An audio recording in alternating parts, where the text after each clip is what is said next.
Pois é, hoje então teve um almoço que o Thales vai detalhar para a gente todo o cardápio, Quem dera. entre representantes do Supremo, do Congresso e do governo. E a pergunta que o Thales vai ter que responder no primeiro bloco é: o que o Supremo e governo esperam salvar no almoço com o Lira, no caso Arthur Lira, né? E companhia. No segundo bloco, a gente vai falar sobre o fenômeno das redes antissociais que está monopolizando as atenções não só em São Paulo, o Pablo Marçal. E a pergunta que eu vou tentar responder é: Pablo Marçal pode roubar o bolsonarismo de Bolsonaro? E no terceiro bloco, o cientista político Fernando Abruzzo, professor da Faculdade da Fundação Getúlio Vargas em São Paulo, responde a seguinte pergunta que amarra os dois blocos: os superpoderes do Congresso podem ser contidos? Como e por quem? Não é isso? Então, Thales, sem mais delongas, conte-nos tudo sobre esse almoço. Quem estava no almoço para começar? Onde foi? Dá esses detalhes Primeiro, insignificantes. primeiro não dá para eu contar tudo do almoço que ele está ocorrendo, né? Então eu Tá vou certo. falar um pouco das expectativas com que foram para lá, né? Foi um almoço convidado cujo anfitrião é o Luiz Roberto Barroso, ele que está Presidente do promovendo, Supremo. é presidente do Supremo. E é Ele lá chamou, mesmo no Supremo? é lá no Supremo ele chamou os presidentes da Câmara, o Arthur Lira, e o presidente do Senado, o Rodrigo Pacheco, né? Uhum. O objetivo dele é discutir a suspensão. Mas foi mais alguém, alguém Pois pelos é, líderes do vou governo? detalhar, vou detalhar. Tá bom, tá bom. Desculpa, desculpa. Começa de novo, então. Começa de novo Não, que eu vou não, ficar calado agora.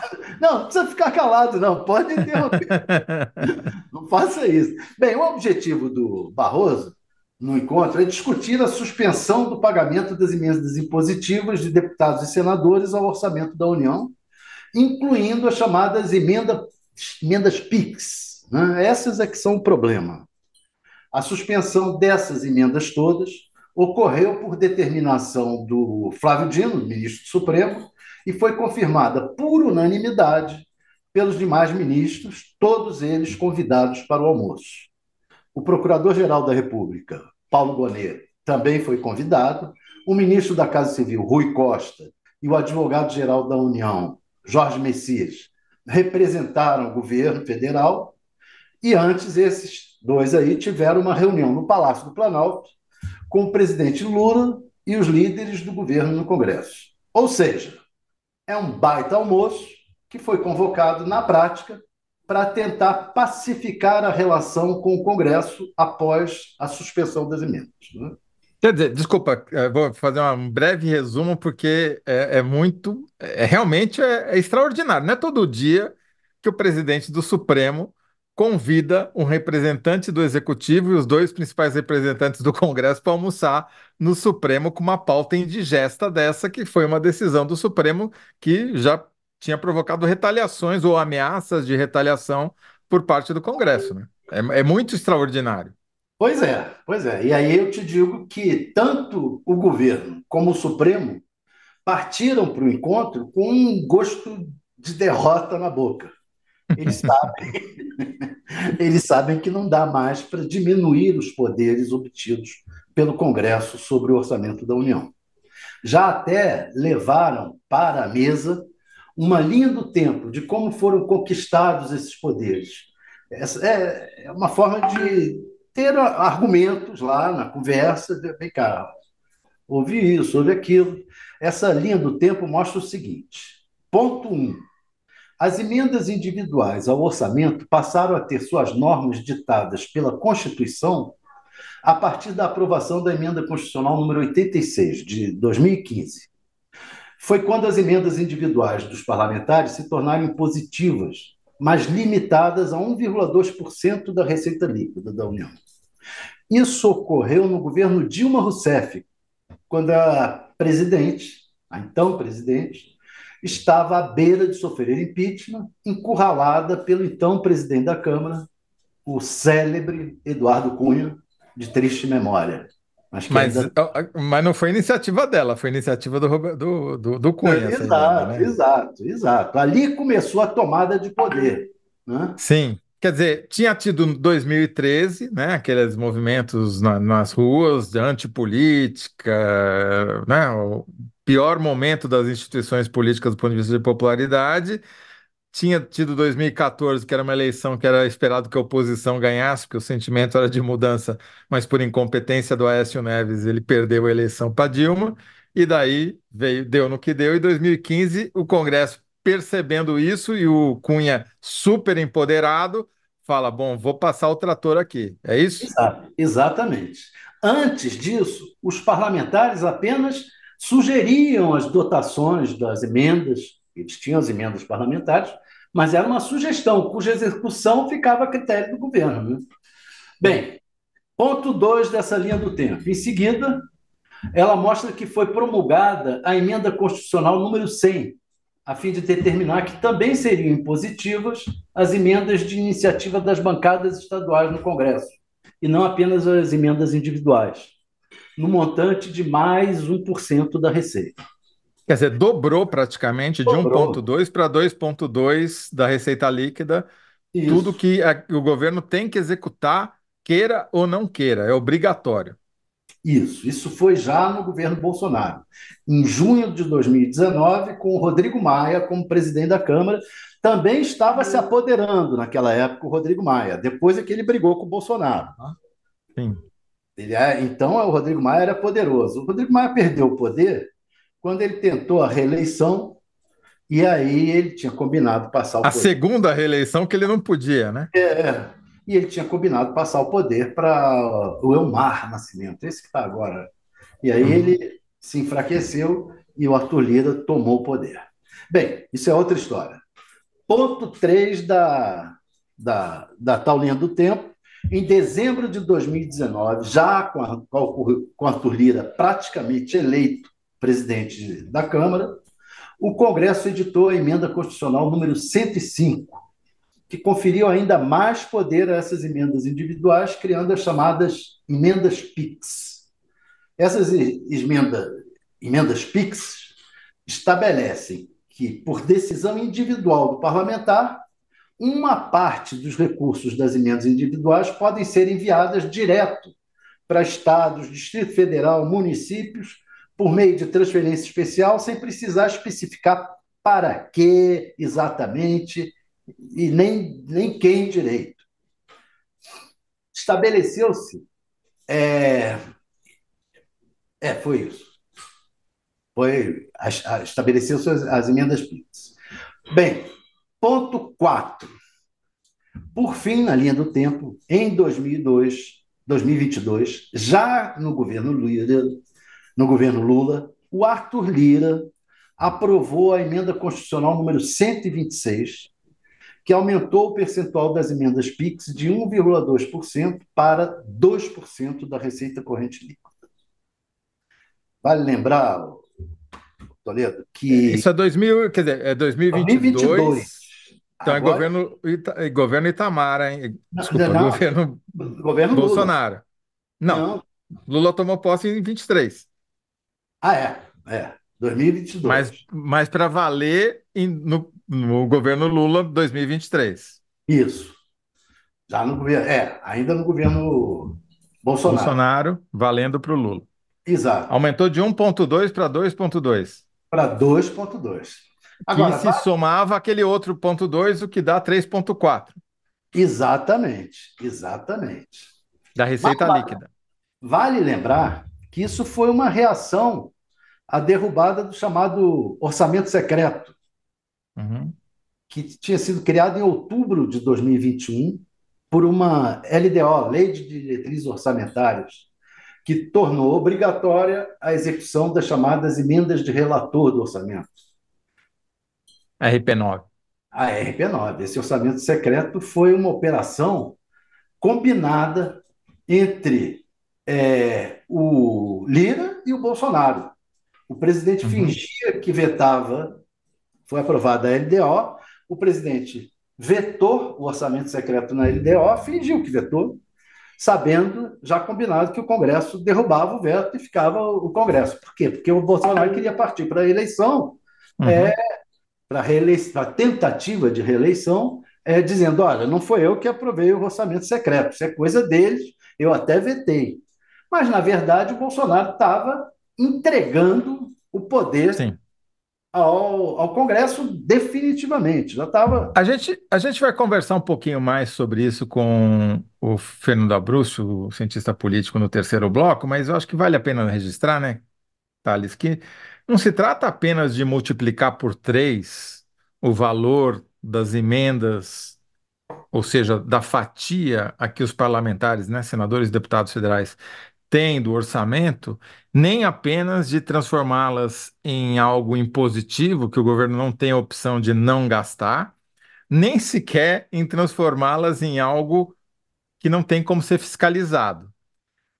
Ao fazer tudo isso, o governo perdeu a principal moeda de troca que ele tinha com o Congresso para, mesmo sem ter uma maioria estabelecida, né, uma maioria de votos, conseguir barganhar esses votos, votação a votação, liberando um pouquinho aqui, liberando um pouquinho lá, né? Isso acabou. Essa foi a grande mudança e o governo passou a ser um ator de segunda coadjuvante no É aquilo plenário que eu falei da lá em Câmara cima, do Senado. lá atrás, que eu disse que antes daquela de 2015, eram, era uma sugestão dos parlamentares. Olha, eu quero mandar esse dinheiro lá para o meu município. Aí o governo decidia se mandava ou não, quando não mandava, se entrava em exercícios finos, ia para o outro orçamento e nunca era mandado. É, quer dizer, o poder era do governo. Aí, quando criou a emenda impositiva, passou a ser do Congresso, só que foi aumentando. Antes eram Sim, emendas individuais, depois emendas de bancadas estaduais, depois emendas de relator, depois o valor aumentava, hoje está em 50 e tantos bilhões. Né? exatamente. Então, E, perfeito, eu acho que você deu uma aula aí que é não, muito mas deixa eu só importante. concluir o Não, sim, seguinte. mas eu ia te perguntar isso. Bom, e aí, e o almoço, para que que serve? Pois é, o Congresso, lá na, na quando o governo, o Congresso aumentou as emendas PIX. Tudo bem, eu acabo com o orçamento secreto, mas eu aumento as emendas PIX. O Congresso sinalizou para o governo o seguinte: olha, a pasta de dente não volta ao tubo. O máximo que o governo e o Supremo tentam agora, isso foi mostrado agora nas conversas que o Lira e o Rodrigo Pacheco tiveram com o governo e com o próprio Barroso, tiveram essas conversas separadamente, alguns dias atrás, é, foi mostrado a eles: olha, o montante, a gente pode até discutir formas de lidar com essas emendas, de fiscalizar, de não fiscalizar. O próprio Lira, numa reunião, chegou a dizer para os líderes: olha, coloca ali para onde vai essa emenda PIX, porque senão vai ter problema. Quer dizer, tá tendo essa discussão sobre fiscalização, mas está entendido que não vai voltar atrás no montante. Isso o Congresso não abre mão mais. Significa que daqui para frente, o deputado vai estar praticamente reeleito. E os prefeitos também, né? E os prefeitos também, porque o deputado, quer dizer, é o status quo político se mantendo, Se perpetuando. se perpetuando, porque ele vai fazer o seguinte: ele tem um dinheirão de emendas para aplicar onde ele quer, escolher cabos eleitorais, montar cabos eleitorais, fazer campanha, até porque tem o orçamento do próprio partido, que os comandos partidários é que mandam. Então, eles estão estabelecidos definitivamente. Isso eles não vão mudar. Claro, Essa sensação de derrota que o pessoal do Congresso e do do governo. do Supremo, não, do Congresso, do governo e do Supremo estão levando para a mesa. Não tem como discutir isso. Agora, Vamos, Thales, eu sei que eu estou sendo ansioso, né? Afinal, como você diz, o almoço mal começou, quanto menos acabou, portanto, não dá para saber o resultado ainda, né? é, Saberemos e amanhã contaremos para os nossos ouvintes, né? Deixar aqui em suspense. vai Thales já está com ficar essa para missão. você e para o Kennedy. Não, você e o Thales, eu e o Thales, o Thales e o Faria vão contar para a gente amanhã isso daí. Agora, meu ponto é o seguinte, Thales, tudo bem, não vai diminuir o valor. Tá dado, os caras não vão tirar, diminuir a sua fatia Podem até inventar uma conquistada ao coisa longo que de Pode até 10 inventar anos. uma coisa que pareça que está diminuindo, mas não vão aceitar diminuir. Entendeu? Sim, agora, e essa pauta? Porque a cronologia recente da crise foi o Dino dobrou a aposta, né? Estendeu a suspensão da execução das emendas. As emendas, teoricamente, estão suspensas. A execução, de fato, a gente está verificando lá, o que está sendo executado é ridículo, é um valor residual. São É. milhões, mas para eles é residual, porque a gente está falando de 50 bilhões de reais. Então, quando você executa 6 milhões, é nada, né? Mas se o valor não vai diminuir e a porcentagem vai continuar sendo tão, e vai continuar sendo impositivo, quer dizer, não vai ser opcional. E, portanto, o governo vai continuar sem a sua massa de manobra, né? Sem o seu arsenal para dar lá, fazer o toma lá da cá. O que que vai efetivamente mudar? Eles vão desistir de empichar ministro do Supremo, aquela pauta que o Arthur Lira anunciou, que pegava diretamente no Esse, Supremo, era só blefe? esse é o acordo, eu acho que pode sair. Pode sair um acordo assim. Não, não, não vamos. Então, tudo bem, a gente faz um esquema de fiscalização, arruma aqui uma forma de parecer que cedemos, e não aprontamos alguma coisa contra o Supremo. É um acordo que pode ser feito.